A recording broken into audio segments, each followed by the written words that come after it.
Bonjour à tous, j'espère que vous allez bien ce lundi 22 décembre 2025. Aujourd'hui, on va regarder ce qui se passe dans l'actualité crypto de manière générale et je vais vous faire un rappel sur les niveaux de prix à surveiller pour déclencher une hausse ou une baisse du BTC et de l'ETH parce que là, on a un marché qui consolide et latéralise depuis un mois maintenant et même aujourd'hui, on est plutôt stable, que ce soit sur les large cap ou les mid cap, les low cap. Donc, je vais faire un rappel sur les prix, restez bien jusqu'au bout de la vidéo et on enchaîne tout de suite sur ce qui se passe dans les news. On a des parlementaires américains qui proposent une exonération fiscale sur certaines transactions en stablecoin, les récompenses de stacking qui pourraient ne plus être imposées à la réception, mais seulement à la vente. Et l'objectif, c'est de réduire la complexité fiscale qui freine l'adoption grand public de la crypto. Et ce type de signal, c'est hautement bullish à long terme, puisqu'il rapproche la crypto d'un statut d'infrastructure financière standard, notamment pour les paiements et la DeFi réglementée. Bon, toutefois, le marché attendra des textes concrets et pas seulement des intentions politiques comme on peut avoir actuellement. Le géant du paiement fractionné Klarna s'allie à Coinbase. Donc le stablecoin USDC sera utilisé pour des opérations de financement institutionnel et l'initiative vise à améliorer la liquidité et la rapidité des flux financiers. C'est un pas majeur vers la normalisation des stablecoins dans la finance traditionnelle. Chaque partenariat de ce type renforce la crédibilité du USDC face à ses concurrents et soutient indirectement tout l'écosystème crypto régulé. On a ensuite le responsable de la recherche chez Galaxy Digital qui évoque un manque de visibilité macro pour Bitcoin. Les facteurs clés, c'est la politique monétaire, la régulation et un comportement post-halving. Les scénarios vont d'une poursuite du bull run à une phase de stagnation prolongée. Donc ce discours, il tranche avec l'euphorie ambiante. Il rappelle que Bitcoin n'évolue pas en vase clos. À moyen terme, la volatilité pourrait rester élevée avec un marché très dépendant des décisions macro et politiques. Alors là, on est plus sur le domaine des RWA, donc la tokenisation des actifs réels, que ce soit sur les actions, les obligations ou l'immobilier. Le RWA progresse plus rapidement que les précédentes vagues de disruption. Les institutions financières explorent activement des marchés on-chain plus efficaces et transparents. Les blockchains publics sont désormais vus comme des rails financiers crédibles et non plus expérimentaux. Donc la tokenisation est un narratif long terme extrêmement puissant, même si l'impact prix est encore limité aujourd'hui. Elle pose les bases d'une adoption massive de la blockchain par la finance traditionnelle, avec Ethereum et les infrastructures Layer 2 comme bénéficiaires naturels. Arthur Hayes prévoit un BTC à 200 000 dollars dans un scénario de stress macro. Il mise sur un retour massif de la liquidité mondiale et un assouplissement monétaire. Les tensions géopolitiques et budgétaires joueraient en faveur des actifs rares comme Bitcoin. Ces projections sont hautement spéculatives, mais elles nourrissent le sentiment bullish du marché. Elles rappellent surtout que Bitcoin reste un actif asymétrique, capable de mouvements violents lorsque la liquidité revient brutalement. Une future administration Trump pourrait mettre fin aux poursuites et enquêtes crypto de la SEC. Le régulateur est critiqué pour sa stratégie de Regulation by Enforcement. L'objectif affiché serait de clarifier les règles plutôt que punir a posteriori. Ce serait un changement de régime majeur pour le marché américain. Une SEC plus conciliante pourrait déclencher un afflux de capitaux institutionnels, enlevant l'un des principaux freins psychologiques à l'investissement crypto. Et on a enfin les traders Bitcoin qui sont divisés entre un crash à 70 000 dollars et un rebond haussier. Les indicateurs techniques montrent une forte indécision du marché.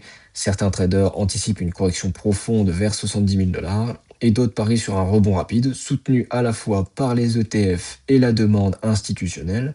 Cette polarisation est typique des phases de transition de cycle. Elle suggère une période de volatilité élevée à court terme, idéale pour les traders, mais exigeant prudence et discipline pour les investisseurs à long terme. Donc là, les 70 000 dollars, ça rejoint un peu ce que je disais comme objectif baissier dans les précédentes vidéos. Moi, j'étais plus sur les 75 000 dollars, et après, sur le rebond, j'étais plus sur déjà un premier palier vers les 100 000, 105 000 dollars. Donc là, on a un objectif qui serait plus à long terme sur les 150 000. Mais là, on va revoir au niveau sur le graphique comment ça s'opère pour un petit rappel avant de décider quel niveau de prix on va atteindre sur une hausse ou sur une baisse. Donc là, on est sur une latéralisation depuis un mois maintenant sur les niveaux de prix actuels, environ des 90 000 dollars. Et bon, bah là, on évolue un peu sur un bear flag qui se dessine. On a un support ici en dessous qui se dessine tout doucement, et puis une résistance aussi au-dessus qui se dessine, et puis on a le cours qui semble évoluer à l'intérieur, et ça en général, eh ben, c'est un bear flag qui se dessine et qui est bah, pour le coup baissier. Donc les niveaux de prix à surveiller, j'ai envie de dire, et ben, ce seraient les niveaux, les précédents plus bas que l'on a eu précédemment, donc c'est aux environs des 84 000, j'ai envie de dire, ouais, 84 000 dollars, c'est les points bas qu'on a eu plusieurs fois ces dernières semaines. Voilà, il y a eu plusieurs points de contact ici sur ces niveaux. Donc les 84 000 dollars, c'est le support à percer pour atteindre bah, les 75 000 dollars que j'avais indiqué précédemment. Et à l'inverse, les objectifs haussiers, ben, il faudrait que l'on casse le niveau des 95 000 dollars et puis même rejoindre la grosse résistance en rouge que j'ai dessinée. Donc, bah, retrouver les 100 000 dollars, ce serait déjà bah, le point à atteindre pour une éventuelle continuité de la hausse. Et puis, il faudrait vraiment casser les 100 000 dollars, qui est vraiment le chiffre psychologique à passer et puis à casser bien franchement pour avoir une continuité de la hausse. Mais là, actuellement, bah, on est en train de consolider. Il n'y a pas vraiment de volume particulier. Même au niveau du RSI, bah, on est sur une zone neutre de 48. Et puis, il faudrait que le RSI, oui, c'est pareil, il est plutôt stable depuis un mois maintenant. Il faudrait qu'on passe franchement le niveau des 50 qui est vraiment une résistance actuellement, parce qu'on a frappé plusieurs fois la zone des 50. Et il faudrait qu'on passe bien au-dessus de 50 pour avoir une continuité de la hausse. Donc voilà ce que je peux dire. Voilà, le support à 84 000 et puis passer bah, déjà les 95 000 pour avoir une hausse. Et puis ensuite au niveau de l'ETH, eh ben, ça va être un peu la même chose. Là, on est sur un support qui est aux environs des 2800 dollars. Et puis le prochain objectif, ce serait les 2500 dollars à la baisse dans un premier temps. Et puis, il faudrait qu'on passe bah, le niveau des 3450 dollars, qui est le précédent plus haut, pour rejoindre au moins bah, les 3000, les 3700, je pense, où il y avait déjà bah, la petite support qui est en pointillé jaune ici. C'était le précédent support, donc les 3700. Donc là, bah, tant qu'on passe pas ces niveaux-là, les 3450, et ben, on pourra atteindre les 3700. Et puis, si on casse à la baisse les 2800, on ira vers les 2500. Mais là, c'est pareil, on est en train de consolider sur ces niveaux de prix depuis un mois, aux environs des 3000 dollars. Et bon, là, il y a un petit peu moins de volatilité. Il y a de la volatilité, mais c'est une volatilité qui reste bah, autour d'un niveau des 3000 dollars. Donc, c'est moins frappant que le BTC pour déterminer des prix, mais on va regarder ça ces prochains jours. Bon, je pense que ce sera plus en janvier qu'il y aura plus de volatilité.